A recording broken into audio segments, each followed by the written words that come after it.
Szukiwaj numerosa maleta la posta vera sempre da piedi per la terza posta.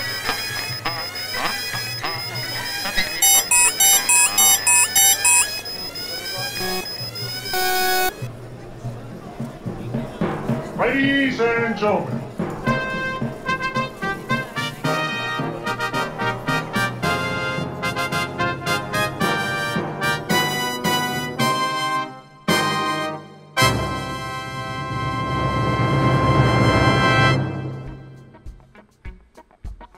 well, hey there, everybody. Welcome back to Rex-A-Vision.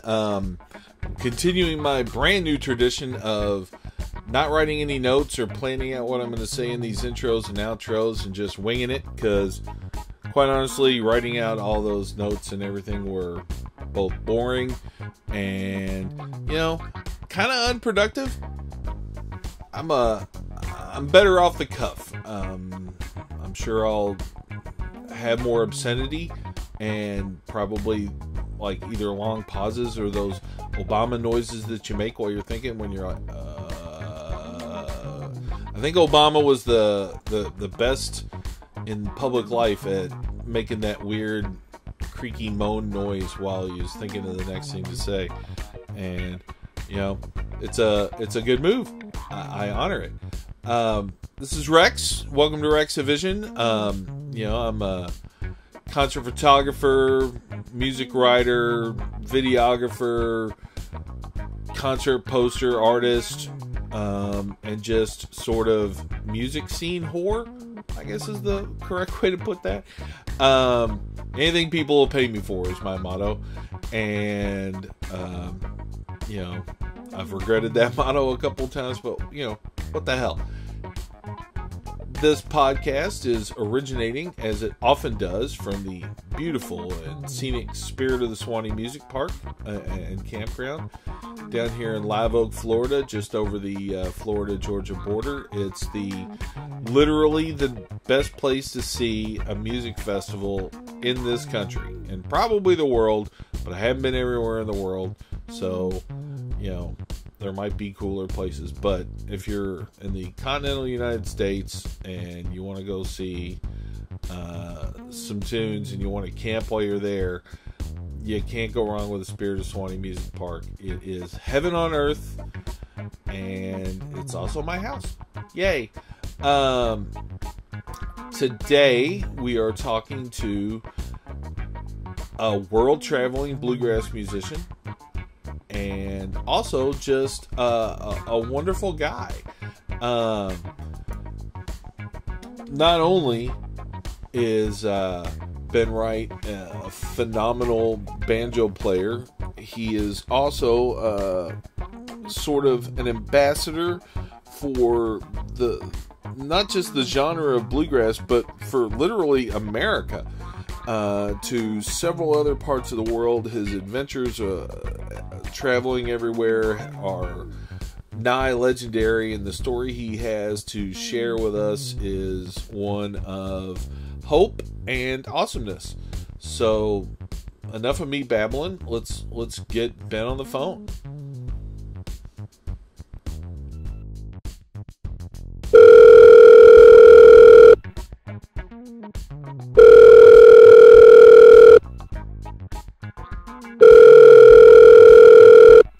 Hi folks, welcome to Rex-A-Vision. We're here with, I actually like to make everybody say their names because I'll screw them up. We're here with Ben Wright. Yay! Does that mean that there's a Ben Wrong out there? I've never heard that before. I gotta tell you, I grew up to Tyrannosaurus Rex jokes, so whenever I make Bet you did. yeah, whenever I make a name pun to somebody, I'm like, oh wait, I hated those people, So I guess we're starting at a disadvantage because now you hate me. Now you are a member of kind of more than one bluegrass band, but one that we all know and love, the Henhouse Prowlers. First of all, great name. Second of all, you guys are Chicago-based, correct? That is correct. For 15 years now. Now, that's not. I'm not trying to cast aspersions, but that is not like the first musical connection people make when they think of the city of Chicago. It's like, oh, bluegrass. How'd that happen? That's a common. I want to say misinterpretation of the city. There's actually some pretty robust bluegrass history here. Bill Monroe came up here from Kentucky to work in the south of the city, in the factory south of the city, and it's where he realized that he didn't want to work for a living. He'd much rather play music. But more importantly, some of the best Flat and Scruggs albums were recorded here in Chicago, and the WLS Barn Dance was broadcast out of Chicago, and that played a huge role in spreading the popularity of bluegrass over the radio back in the 50s and the 60s, and then just over the past 30 years, there's been some really great bands out of here, including Special Consensus, who've been around for 40 years. They were nominated for a Grammy this year. And, it's a city of 9 million people. Like, when you get 9 million people together, you're going to have thousands that are into a certain genre of music. So it's actually kind of a perfect place to buy my first banjo and learn the trade here, because there was actually a good scene to kind of glean off of and jam in and be a part of. All right. You brought up one of my generally favorite questions to ask musicians. It's usually something in the area of how did you first connect with the instrument? So, like, how did you say, ooh, a banjo, that's me? I mean, that's pretty close to what happened. I was about a block from where I currently live, in front of the Old Town School of Folk Music, which is this kind of legendary school for all sorts of music and dance. And I had just gotten paid for a job in cash, and I walked by the window, and there was a banjo in the window for $199. And I had been thinking loosely that I wanted to play some kind of instrument, and there was this banjo in the window, and it just kind of struck me in the moment, like, I think that's what I want to play. There was no rhyme or reason to it, other than it looked kind of cool, and I was ready to make the commitment, So I walked in and said, "Hey, I've got $200 in my pocket and nothing else. If you can sell me that banjo for straight up $200, I'll walk out of here with it." And the guy just was like, "Yeah, of course," and made it happen. And that kind of started my trajectory for sure. Well, I mean, he'd already marked it up 50%, so yeah, losing some of the tax, that's not going to kill the guy. Right. So let's see, do you still have said banjo, the first one? Yeah, I do. It's funny, it kind of went through, I lost it for a while. It's a long story, but then somebody returned it to me, seeing my name on the back of it. And that was a big day. It was actually the last day of the job that I quit to become a full-time musician. Somebody showed up at my party, goodbye party, with the banjo. And I just about lost it, because it felt so symbolic to me. I was quitting a job that, quite frankly, I loved, because I felt like I had an opportunity to be a professional musician, and not everybody gets that opportunity. So it was a tough decision, and then to have somebody show up that last day with my first banjo just felt like serendipitous, That is deeply cool. Yeah, I haven't thought about that in a while. Sweet. And since one of the things I like to do on this podcast is dispel miscommunications in the field, yes, a banjo player just used the word serendipitous. So, and job. Okay, I wasn't trying to go all the way there. That seemed a little harder than, it's like 11 o'clock in the morning here. That seemed a little hard. I don't like to go that hard before noon. So okay, one last past note, at least about the banjo. How old a feller were you when you picked up that banjo? I was 23 years old. I moved here in 1999 from New York, where I grew up, and about 3 months later was when I bought that banjo. So it's about 20 years, coming up on 20 years since I bought that first instrument. So you went from like America's, it seems dismissive to say this to the other cities, but America's #1 city to kind of what's traditionally been looked at as America's #2 city. Or yeah, actually, I grew up in upstate New York, so I went from a small little town in central New York, near Ithaca, to Chicago. So to me, that was a huge jump, population and culture-wise. Yeah. But it is funny to tell people that, because in New York, upstate New York is a pretty good and robust bluegrass scene.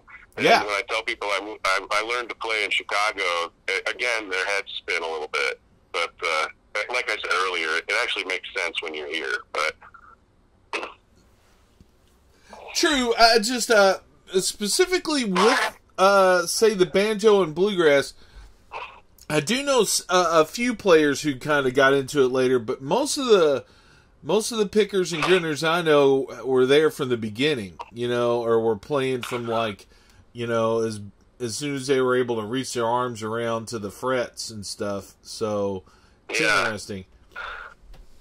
Yeah, it's true. Like, I definitely took to it late in life, but I was immediately kind of smitten with it and practiced a lot, really hard early on to kind of try to catch up. I definitely feel that like I'm not as good of a player as people who started when they were 7 years old.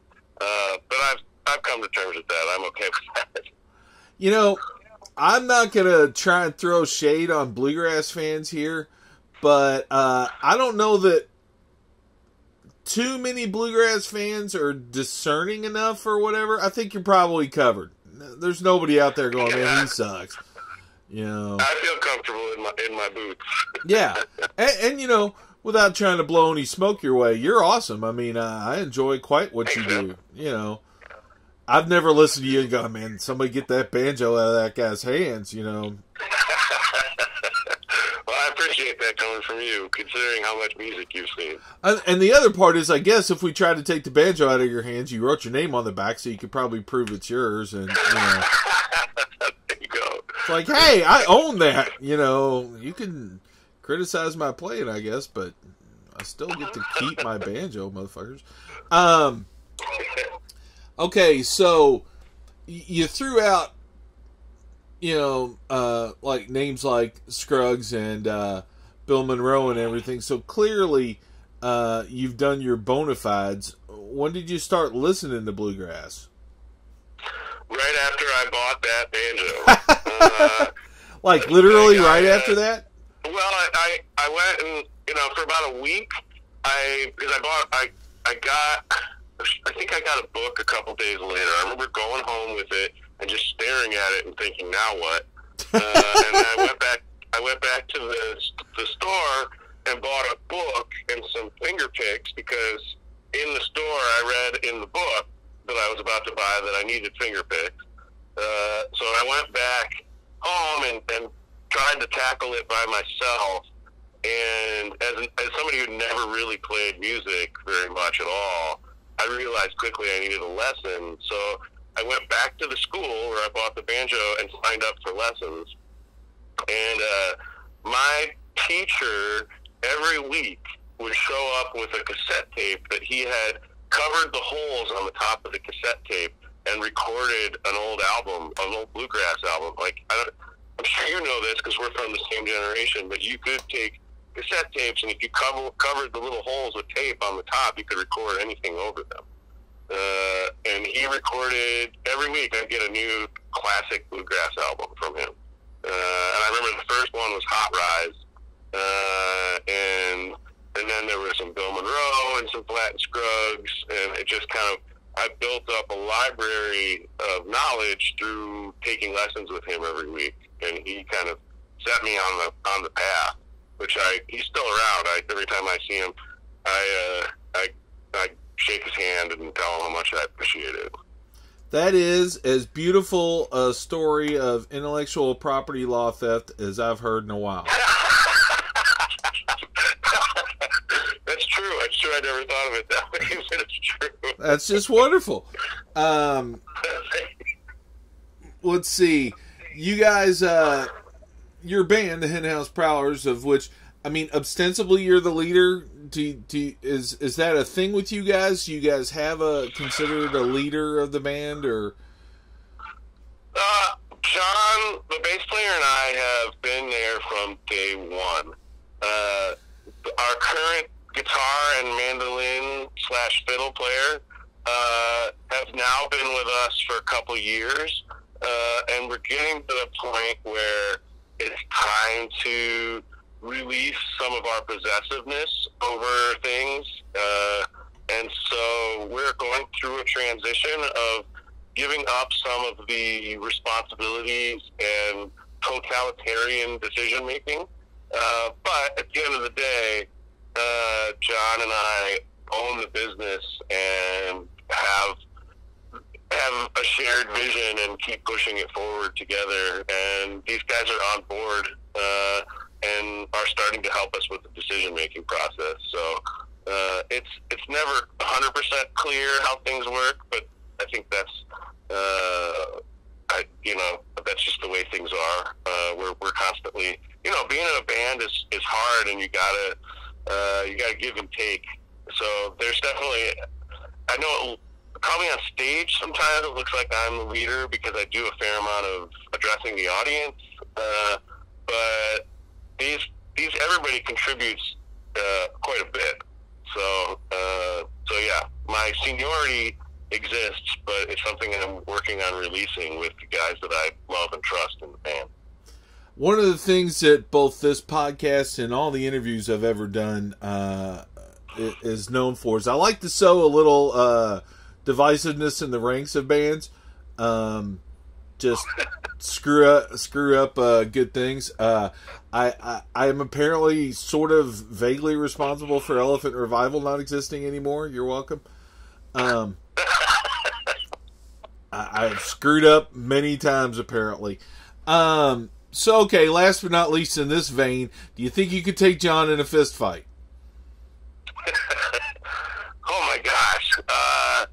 Probably. He's so zen. John is like the quiet, calm dude.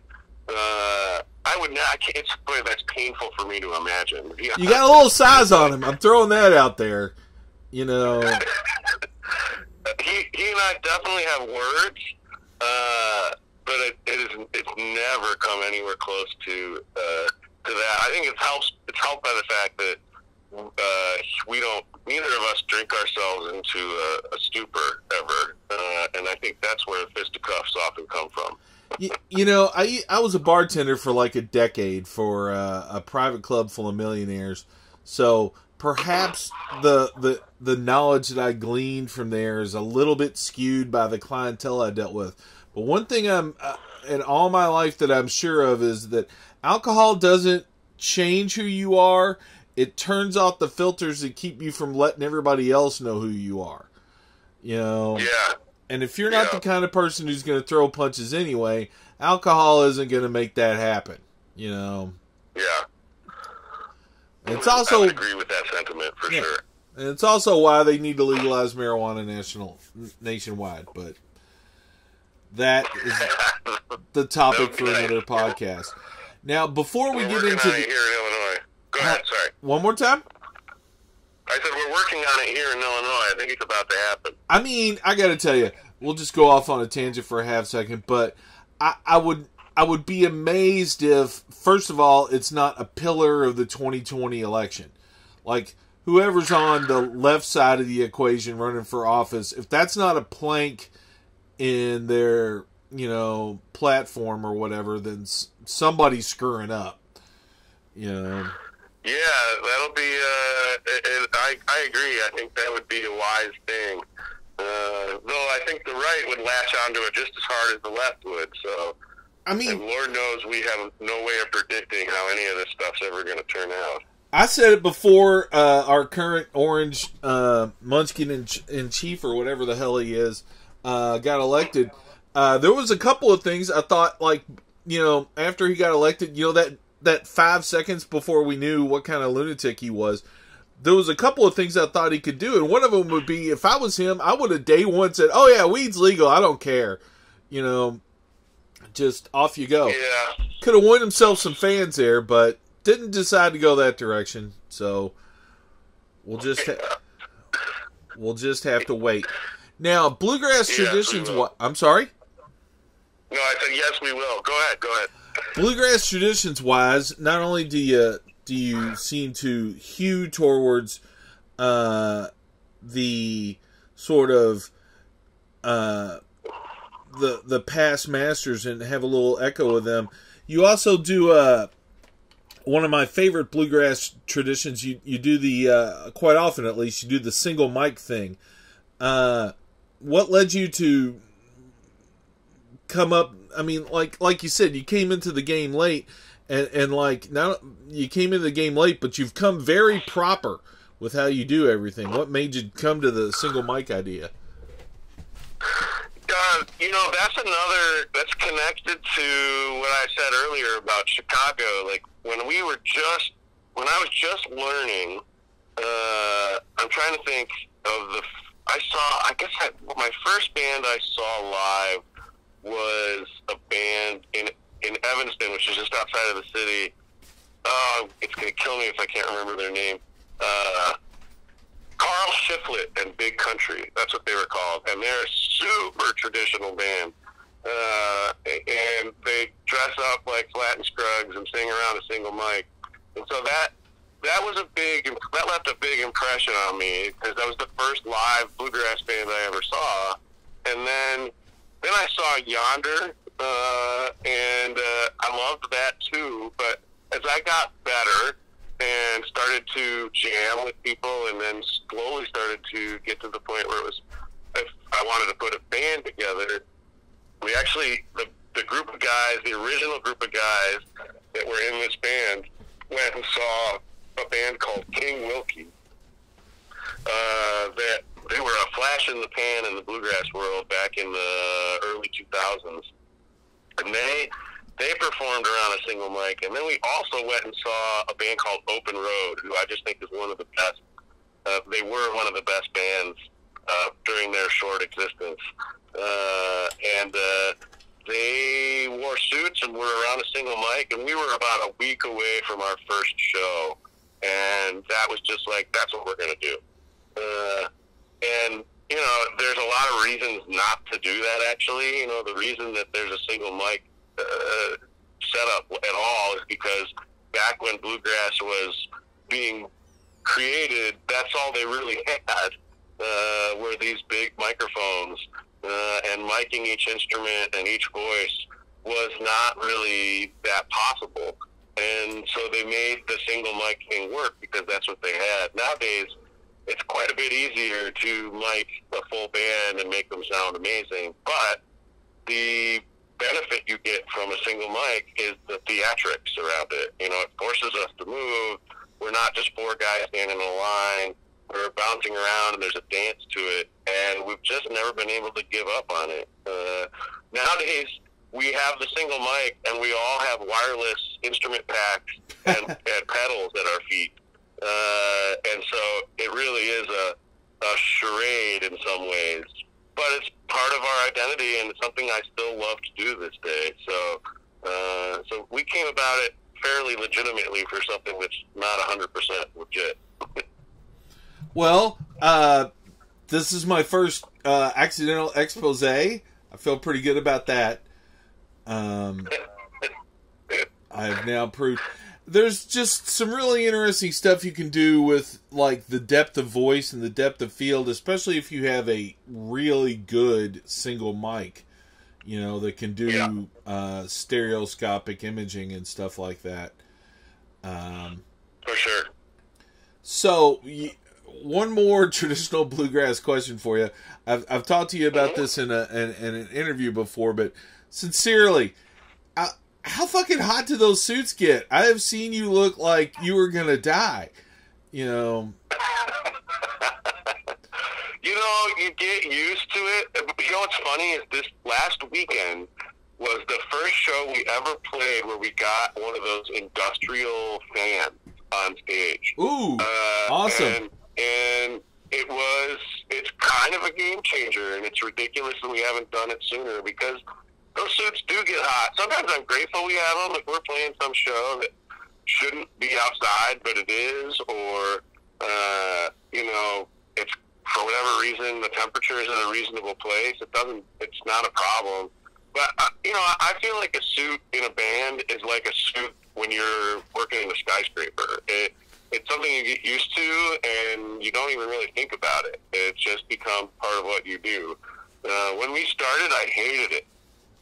But now we'll finish a show and get back to a hotel, and it's been 3.5, 4 hours since we played, and I haven't even really thought about taking it off. It's just something you get used to. I mentioned earlier that I bartended for a while in a private place, and I had to wear a tuxedo every day. And I got to tell you, there's something weirdly comforting about a uniform. It's like what they do with the kids with their little school uniforms and everything. It's kind of, in a way, it's kind of nice. You know what you're wearing, and then you can chuck that shit as soon as you get out of there if you want the change. Yeah. See, I can understand. The whole thing is, though, it just seems like an extra expense to me. Like, I can understand Del McCurry's band having to do it because Del's going to do it, and he's not going to let you on the stage with him unless you're fancy dressed. But, as soon as the travel McCurrys get away from Dad, they're coming out in flip-flops. So, yeah, when we first did it, we immediately noticed that people treated us differently. And now it's just everybody expects it. We've been in Chicago. We've been operating as a band for 15 years. We have a following here and there are occasions where I'm out on the train in Chicago going somewhere and someone will recognize me, and it's never instantaneous. It's like someone stares at me for 5 stops on the L, and then finally comes up to me and they're like, "Aren't you in the Henhouse Prowlers?" And I'm like, "Yeah." And they're like, "I could not figure it out because I've never seen you without a suit on." And now it's just what people come to expect of us. And I don't know. I like looking sharp. I think it shows. One of the quotes I love about Bill Monroe, and there aren't many because he was a terrible person. He wanted his band to dress up because he wanted them to respect the music, and he also wanted to get away from the hillbilly mentality, like that people assumed they were stupid and they didn't know anything because they were hillbillies. And I'm not a hillbilly, but I still think that's pretty cool that the father of the genre, despite his shortcomings, was very thoughtful and measured about how he ran his business. You touched on something that I'm going to bring up after a while in passing, but yeah, a lot of people, they talk about Bill Monroe as the father of the term bluegrass and all that stuff. Very few people mention that you probably would end up punching him in the face if you hung out with him for an hour. I'm sure he was unsufferable to be around. Oh yeah. And actually a mutual friend of ours named it for me. Wavy Dave, of course. It was my roommate for 3 years. Yeah, Wavy Dave, banjo player from Cornmeal. Clearly, by the way, I know that bluegrass comes from Chicago. I just have to play dumb for the podcast. I always say I'm playing dumb for some reason or another. Could be that I'm just dumb, but Wavy calls it the Miles Davis effect, because Miles Davis was like one of the greatest musicians of all times, and also just a sincere asshole. So yeah, it's hard to decide. I'm sorry. It's the guys that are that influential and are not assholes that I truly revere. You know, like when you have the world's ear and yet you still know how to treat people with decency, I think that is deserved of icon status. You know, like I can think of a couple guys like that. Like I think Bela Fleck falls into that category. Noam Pikelny as well. I mean, of course, I'm talking banjo players here, but you know, when you meet somebody who's a complete master of their instrument and an innovator, and they also shake your hand and remember your name, it's something to behold, I think. Yeah, I do believe I'm actually talking to one of those tomorrow. It's my buddy George. Nice. Yeah, it's George Porter from the Meters, bass player, legendary funk bass player. Cool. Yeah, George is a solid individual. So okay, we've covered all the past. Now, that would be in and of itself a lot. What you've accomplished as just one of the leading lights in a 15-year-old successful live touring band and all that. But you guys didn't want to just settle for being an American phenomenon. You decided to go worldwide. So can we talk about how you first got into bringing the sound of the mountains of America to the rest of the world? Yeah,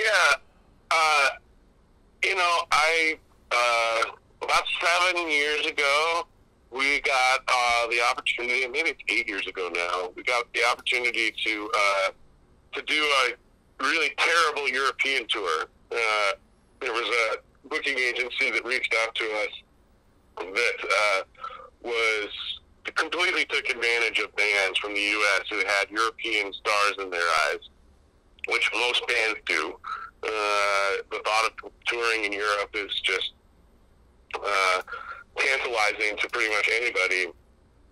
And we went over to Belgium and Holland and did like 3 weeks with this terrible agency that ripped us off. But we loved it, and we kept going. Even though we knew it wasn't a great deal. We broke even, maybe made, $1,000 at the end of 3 weeks after paying for all of our expenses. But we loved it, and we did that for 3 years with that agency. And at the end of the third tour with them, somebody at this really nice club was like, I don't know why you're working with that guy. We're going to find you somebody else. And people say that kind of stuff all the time. So I was just kind of like, yeah, thanks. And then sure enough, 2 days later, we got an email from an amazing booking agency in Europe saying, we got recommended to you guys. Are you interested? And we were like, hell yeah, we are. So that planted the European, like the travel bug was like, touring abroad is a lot of fun. You meet, people from different cultures, and there's this inherent respect for American traditional music certainly all over Europe, and definitely in parts of the world you'd be surprised to hear about.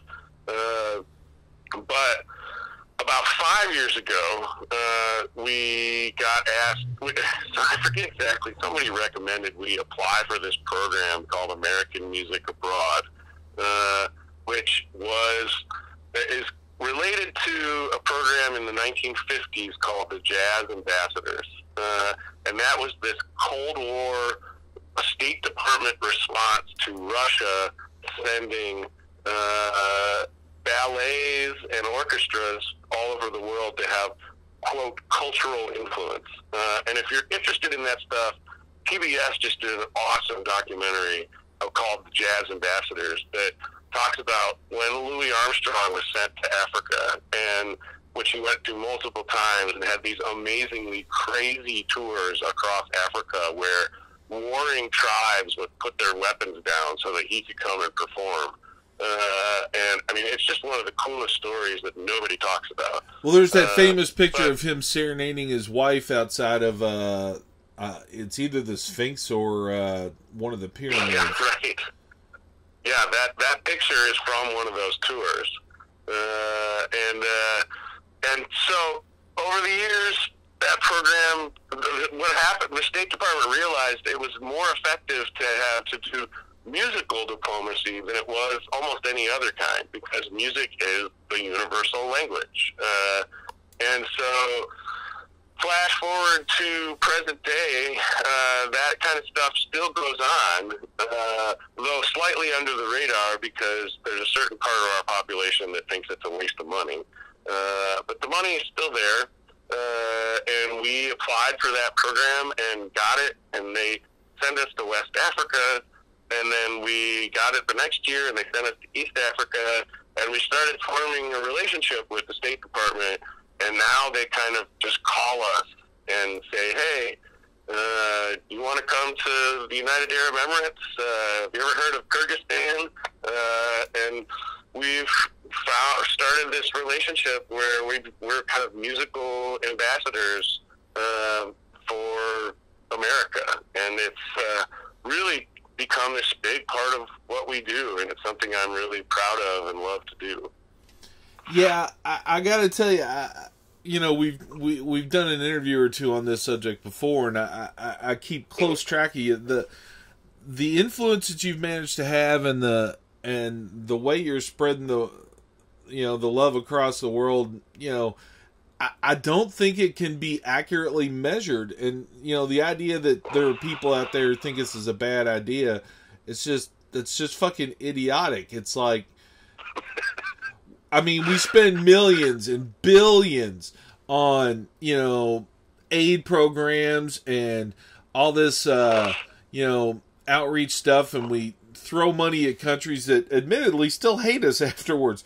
But it can't be that much to send over some bluegrass bands, and damned if you guys don't get them all jamming and dancing with you. Yeah.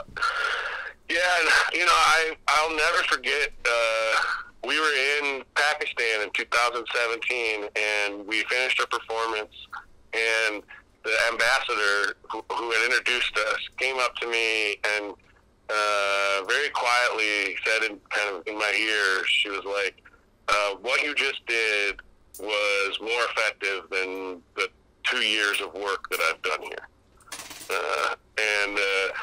I'm sure that was somewhat hyperbolic and extreme for her to say that, but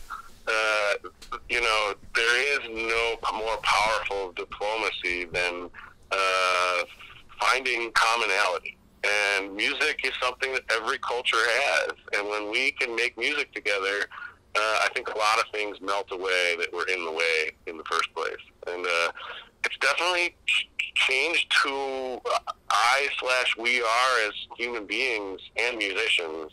And I'm grateful that we've had the opportunity. It's been incredible. So, in theory, they go out and they tell everybody else in their area, hey, these musicians from America, they weren't bad guys. Maybe the rest of America aren't such bad guys. Do you feel the same responsibility to go around and talk to folks about your experiences over there? Yeah. I mean, that is, boy, you just hit the nail on the head. I feel like the most important thing we do when we're abroad is have discussions with people. The music is great. I guess it's just equally as important to, after a show, sit and communicate with people and represent, the part of America that I represent. But for sure, when we come home and we continue to play the music we've learned for audiences here and can have a discussion with somebody at the merch table after the show. I mean, one of my favorite things, we play this very famous song from Pakistan, and one of my favorite things is telling the audience, like, we're going to play you a song here that's really popular in a part of the world that most people don't hear about. We visited Pakistan in 2017, and sometimes you hear this audible gasp from the audience because all they've heard about Pakistan is terrorism. And Pakistan is this huge country, and there's a small part of it near the mountains that's connected to Afghanistan that's really problematic.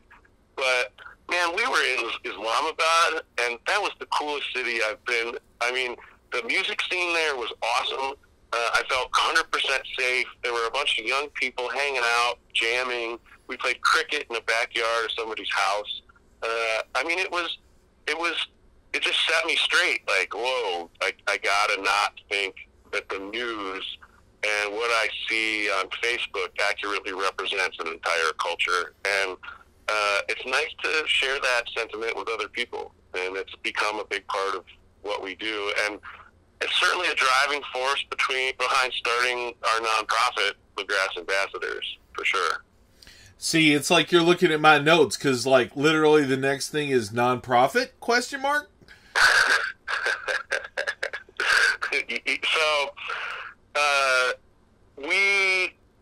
we want to keep doing this kind of stuff. I don't want to be waiting for the phone to ring from the State Department. I don't think anybody wants to be waiting for the phone to ring from the State Department. That's got to be some scary ass shit. That would screw my day up pretty hard. And so we started the nonprofit to kind of start doing these things on our own, and folding in some educational stuff here. One of the, we've been to 26 countries and play and sing in languages from all over the world, and it's really a perfect opportunity to go into schools and universities and do workshops at festivals to kind of bring those experiences home. But also, we want to be collaborating with musicians from around the world, here and abroad, on our own volition, like with some of our own control over the situation. And so that's starting to happen. We were in the fall. We were in Czech Republic and did our first kind of multi-day program there, where we worked with some high school students in this small town of Železný Brod, kind of on the eastern part of the country, and then had a big show in town on Friday nights. And we learned some Czech music. We could go into, we don't have to go into it, but the connection that the Czech Republic has to bluegrass music is one of the coolest things. There are bands in the Czech Republic that we played with that were just, McCurry level expertise.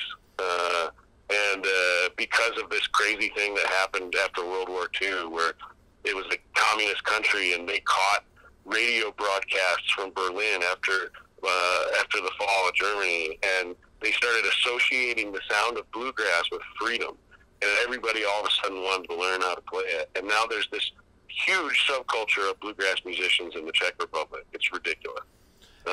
How did bluegrass come to mean freedom to these people?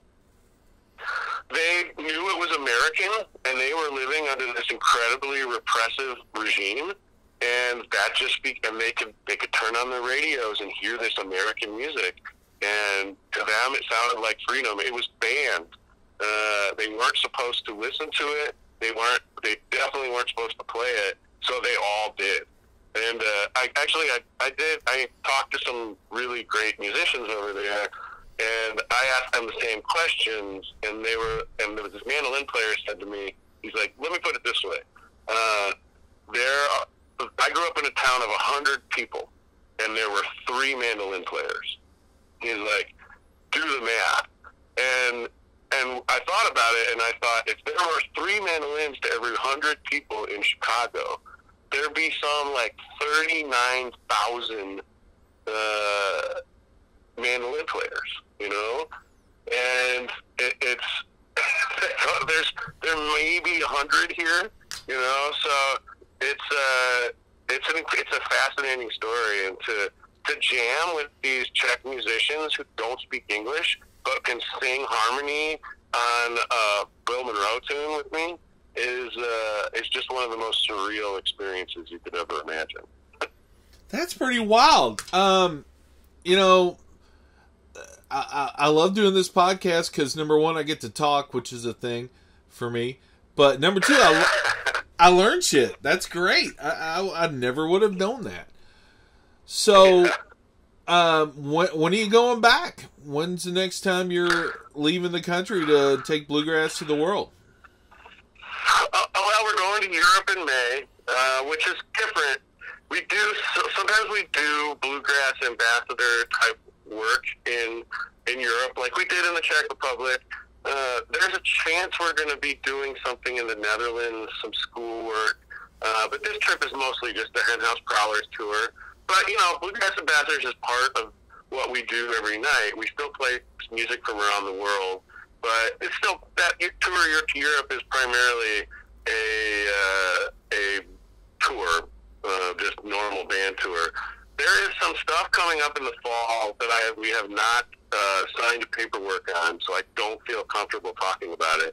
But it is another completely different part of the world that we've never been to. And I'm really excited about it. But I'm just not ready to put it out there because you never 100% know of these things. Like, it's the State Department, things can change. So until I see the email with my tickets, I'm not ready to talk about it too much. But suffice to say, I'm super excited about it. Okay, so kind of a tangent-y question here, but have you ever seen the movie Confessions of a Dangerous Mind? No. Okay. Basically, the plot of that movie is that Chuck Barris, not Chuck Berry, the producer and host of The Gong Show and The Dating Game. Do you have any idea who I'm talking about? Yeah, I've heard about this movie. Well, the idea is that he used his trips that he would give away on The Dating Game as covers so that he could be a CIA operative and assassin. Now, this is pretty obvious as to where I'm going, but you guys already have the suit. Could you guys be like the bluegrass American James Bonds? You're not the first person to bring that up. Damn it. Almost every time I go through customs in a different country, it takes longer than most people in line because the customs officer flips through my passport and sees that I've been to Saudi Arabia and Niger and kind of these hot spots for terrorism all over the world, and they say either you're a terrorist or a spy, which is it? I'm a banjo player. I hoist my banjo. I'm like, I'm a musician. They're like, okay, stamped. Have they ever? Has there ever been a dramatic moment where they forced you to play for them to prove that you were an actual musician and not just? No. There's been some funny moments. Like, when we played in Saudi Arabia, things have changed in Saudi Arabia in the past couple of years. But when we were there, live music was very much illegal. And like when we jammed, we had one jam session there, where that was very secretive. Like they took us into this compound and locked this 12-foot tall gate and pulled us into the back of the compound where they had found some local musicians to jam with us. And there was a young kid there who told us this story through an interpreter about how he had brought his guitar to a party the week before, and the police showed up to stop the music. And so in an atmosphere like that, you can imagine we showed up in the airport in Riyadh, the capital, with instruments, and the whole place stared at us. Like, you're already being stared at in these parts of the world because you're American. Like, you're these white dudes walking around, and we're not only just white dudes, we're white dudes with long hair. And you kind of get used to being stared at, but there was a extra amount of staring because we had these, contraband things on our backs. And it was just one of the more surreal experiences of my life.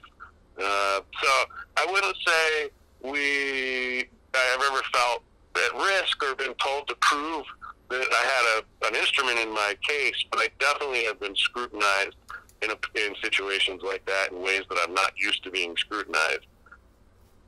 Okay, so I'm not saying that you need to write a fictionalized biography in the vein of Confessions of a Dangerous Mind. But I am saying that if you decide to do that, I would be more than happy to ghostwrite that book with you. Man, I do sometimes sit back and think, man, I've had some incredible experiences through these trips. Yes, you're right. Just throwing that out there. And also for the record, as a lot of people who know me really well will tell you, I'm always right. I agree with that. So, so you've got this nonprofit, and you're acting as ambassadors for America. Is there any intent to bring some of these bands to us?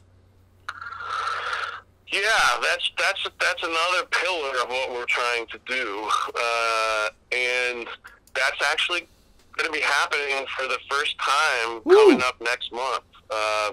There's a band. I brought this country up a bunch on this phone call because it definitely left a large impression on us. When we were in Pakistan, we jammed with a band that plays a traditional form of Pakistani music called qawwali, which is usually 7 to maybe 13 performers sitting on the floor, usually 1 or 2 harmoniums, which is one of those pianos that you pump like an accordion kind of, and then a bunch of tablas. Did you say pump or hump? Pump okay, with a P. Because I don't know how to hump an accordion. And I was like, and they sing this incredibly powerful music. And we collaborated with them there, and it went well. And they're on tour shortly here in the States.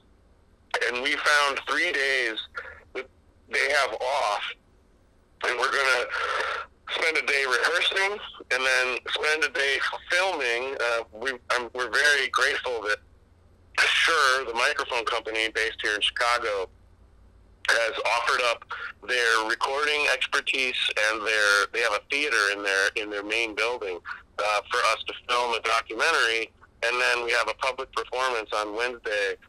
We're calling it Qawwali Grass, kind of blending the two genres together, and I'm really excited about it. These guys are just spectacular musicians and very open to putting two very different traditional musics together under the spirit of, acknowledging that we both have musical traditions and should be exploring them. So it's something I'm excited and probably a little bit nervous about, but it's going to be cool. I understand being nervous because, there's a lot of moving parts and something like that, but, and it's easy to be on the outside of something like that and say, don't be nervous, but it's such a noble thing you're trying to do that, I think your karma's set either way. I just hope it comes out as good as you possibly could want it to. Damn. Yeah, I hope so too. So,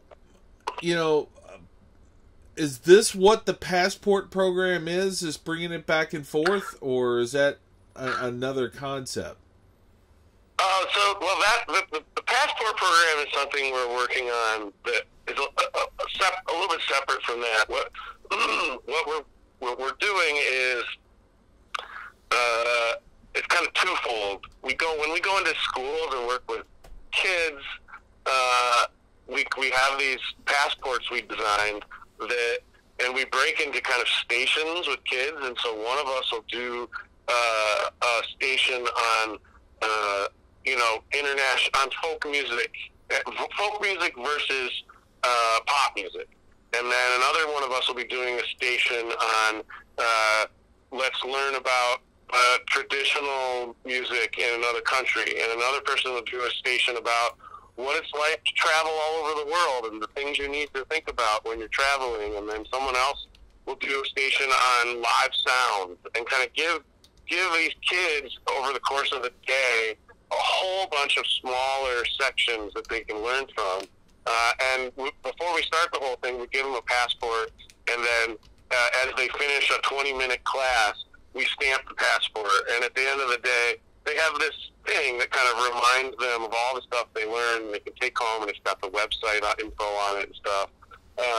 So that's one form of it. And then the other form is, which we're just developing right now, is when we give workshops at festivals. Really, a workshop's about 30 to 45 minutes. It's only really enough time to talk about one country and their music and really dive into it and kind of get interactive with it. And what we want to do is, at the end of one of those, everybody gets a passport, and at the end of it, they get a stamp on their passport from the country that they learned about at the workshop, and then there's a code on that stamp that lets them go to our website and unlock even more information about the place, including videos of our trips there and music from the people we talked about. And it's kind of just a way to keep people engaged even after the workshop, and then get them collecting them so that they come and want to hit even more of them. And so that's kind of the gist of the passport program. We're excited about it. That is just, that is a legitimate, wonderful idea. Well done. Thanks. I love what, there's a lot of things in the world that seem to be working to divide us these days. And anything I hear like this, where there are people like yourself actively working to, not just spread understanding, but to unite everybody, that shit's awesome. Thanks, man. It feels like a natural progression from these opportunities we've been given. I'll tell you a very quick story. Our first trip to one of those crazy State Department trips was to West Africa, and we didn't know at the time that it was going to be the most difficult trip we would have taken. West Africa is definitely one of the more hard-hit parts of the world by the economy and by factors like desertification, and there's some serious poverty there, and to witness it is a powerful experience, and to immerse yourself in it like we did. They took us into remote parts of the Sahara Desert where nobody gets to go. And I remember sitting in the capital of Niger, which is called Niamey. We were sitting on the Niger River, and one of the guys who traveled with us was there to evaluate the program and make sure it was worth the money it cost. He was a really great guy, and we sat there looking down this ancient river, and he said, I've been watching these programs for a long time. I've always wondered why bands that do it never took advantage of it. He's like, there's some incredible experiences and things to share that could really change people's perspective on the world, and I don't think anybody's ever taken advantage of it. And a light bulb just kind of went off, and I was immediately bound and determined to do something about it. And it's really wonderful to feel. Oh, Lord. One moment, everyone. We have somehow lost Ben, but we're calling Ben right back.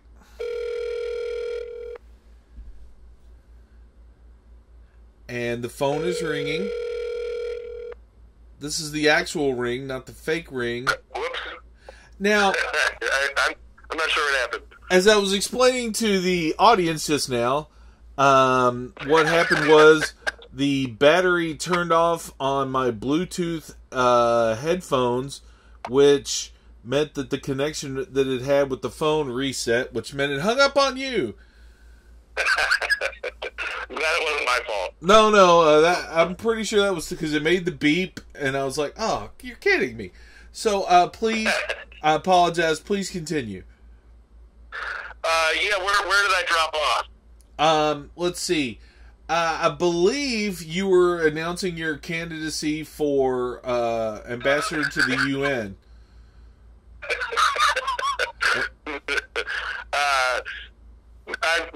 I think I was talking about a very hopefully short story about how on our first trip to West Africa. Yeah, definitely.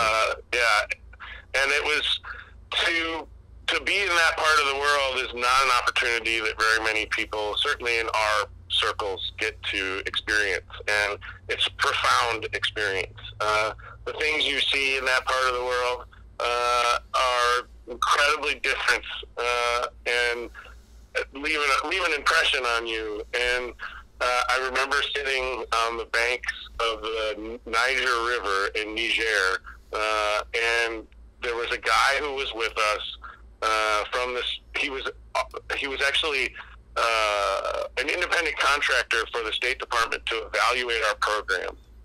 And he said, I've been watching these programs for a long time, and I've always wondered why none of the bands who've done it have ever run with it. You know, he's like, these are incredible experiences that the rest of the world needs to see and hear about, and nobody's ever really done much with it. And that was the moment where I was like, I want to do this more, and I want to do something with it. And that's what started the seed for Bluegrass Ambassadors and the desire to keep pushing these kinds of things forward, because there's just no denying that it has a profound effect on everybody who bears witness to it. You know, you get to have these experiences, and it's great and enriching for you, but in a really weird way, I kind of feel like it imparts a responsibility on you to come back and share that with everybody, since, as you said, not everybody is going to get to experience this. Do you feel that's true? 100%. 100%. Absolutely. And it feels good to share it with you on this phone conversation, let alone on stage in front of an audience. You know, it's been a gift to us, and it's something I need to give back for sure. Well, it's been inspiring as hell just to hear all this. You know, I made a quip a minute ago about how, you know, you should be angling for some sort of ambassadorship, but have you ever considered actual politics? No. I've seen enough. I don't know. Tom, you know, honestly, there are days where I think, you know, I mean, I think any career you're in, you're wondering what you're doing sometimes. But I'm still a musician and a socialite at heart, more than a politician by any means. That's just not something that interests me. I'd much rather hang out. And, you know, I really have no qualms with interfacing with the State Department, even if I don't necessarily agree with our current leadership. I'm so proud of the U.S. State Department. When I go to these countries and meet the people who we just don't hear about, these foreign service officers are some of the most badass people you've ever met, have dedicated their lives to not only representing America abroad, but fighting for the things that we believe in as a culture. And, you know, I know about State Department people in Uganda manipulating the president so that he gives rights to gay people. And, you know, doing these things that just you don't hear about, that are fucking amazing. And I know that the current administration is not encouraging that kind of stuff, but I know it's still happening because every single person I've met in the Foreign Service does really amazing things. So I feel confident that that's going to keep happening. I'd rather work on the civilian side of things and push it forward there. I don't want this to sound like I'm throwing shade your way, but you do realize you called yourself a socialite earlier in this, right? Yeah, that's not the you know, obviously you can hear me. I talk a lot, and I'm comfortable talking. That's what I meant by that. A socialite is probably okay. the wrong term. I've literally never heard someone out loud refer to themselves as a socialite. So that was a bad choice of words. Conversationalist, socialite. I believe all of those work. And for the record, I am literally the last person on earth to give somebody shit for talking to me. Yeah, no shit. Seriously. So, please understand that it was just the word socialite that I was like, wait, what? I've never heard somebody refer to themselves. Well, and also, I will always have great love for you, not just for your incredible musicianship and all that, but because you were there the night I started the longest and stupidest thing I've ever done, running for mayor of Modown. You guys let me hijack a simulcast to make an announcement that was heard by approximately 0 Mo fans that I was entering the election. I'm honored to have been a small part of that. Yeah, well, I mean, I lost that year and the 4 years after that too. So, it wasn't like the most auspicious of beginnings, but God damn it, I'm proud that I was there. And I loved that show and all the other shows I've seen. Now, we've done a whole lot of the chitty chatty thing, but this podcast was originally started as a game show. And I want to honor our game show roots here with first a little bit of a philosophical question. Which side do you think has the better band, heaven or hell? Hell. And for sure. And why would you say that? I think that my favorite music, usually, the stuff that I listen to is dark. The stuff that moves me is tragic. That's one of the reasons I love bluegrass, is because I want music to make me cry, and through tragedy. And I don't know why. I think that's maybe part of the human condition, but it could also just be the convenience of living in the first world. But I definitely want to be pushed past the brink of happiness when I listen to music. So I guess that's where that comes from.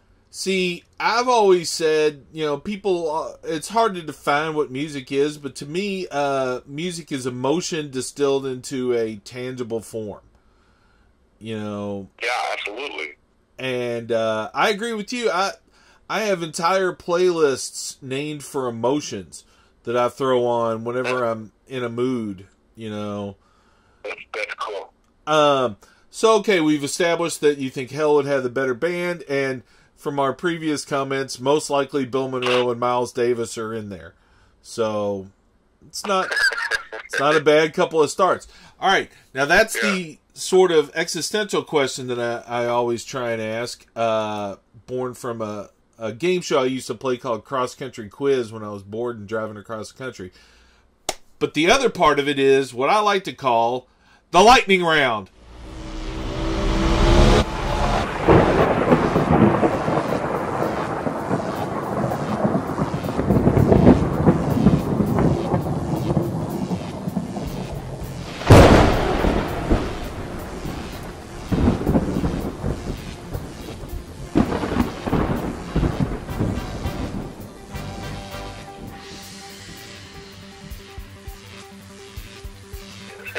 Okay. We just did the dramatic pause where I'll stick the lightning round theme music in some other time. Cool. But these are fast questions designed to get a quick answer.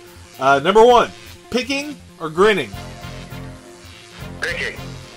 Sober or smashed? Sober. On the porch or by the fire? By the fire. There we go. I guess I'm slightly disappointed.